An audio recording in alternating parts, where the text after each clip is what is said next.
Now, sometimes I get a bit of a cold. Yeah. I avoid it at all costs, but being an elite athlete, you tend to be more vulnerable to getting sick, and sometimes I do get a cold. Wait, what are you laughing at? I always get colds. You always get colds. I know. Yeah. We were in Paris, and I had like this sinus infection brewing for like a week, and I was just like trying to get through with like fess. I didn't want to go to the doctor over there because I couldn't speak the language, and I woke up to fly home, and I like nearly couldn't get out of bed. Like I had like so much yellow mucus on my chest and in my head. Chest infection. I think I like completely dismantled one of their towels. Yeah, that's right. Because you use towels instead of tissues. I thought they were going to charge me for that towel because I thought it was unsalvageable. Like I was sick. Yeah. And I remember thinking I remember being so unwell. I thought I may miss this flight because I might go to hospital. Yeah. Went in the pharmacy, as Seb said, everything was in French. Labeling on boxes. The only thing that wasn't in the French language was the actual ingredient name, because universally all the active ingredients within the medications are the same. So that was the only thing we could understand. And the problem he could understand. I could definitely recognise the names.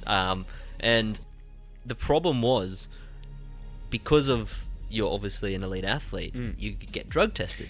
There's a lot of drugs we can't take. Like there's a list by ASADA and WADA, which is the World Anti-Doping Organization. So some things like Sudafed you're not allowed to take during competitions. There's a lot of drugs that are helpful that we can't take. Yeah, and even more so, even ones that are safe to take in Australia might not be safe if they're manufactured in a different country. If it's the exact same product, yes, but because it's made on a different belt potentially, like different factory, you don't know. Yeah. So we were very, very cautious, and we ended up like translating this.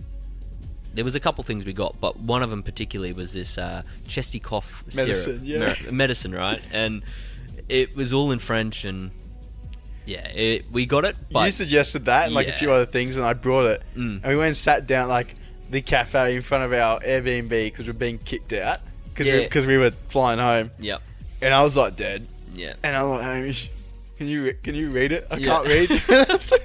You're a bit skeptical of it as well, because obviously you have to be very careful. I was so sus. Like, I also don't know what I brought because like it's in France. Yeah. And Hamish read through like all the ingredients, and he was like trying to convince me it was fine to take. And I was like, oh, I'm unsure. Oh, whatever, I'll take one. Yeah. I ended up like taking it myself, so that he would then end up taking it. So I now believed it was safe. Yeah, it's not like it's just come from a pharmacy or anything. So, yeah. You never know. You got to be careful out there. That's true.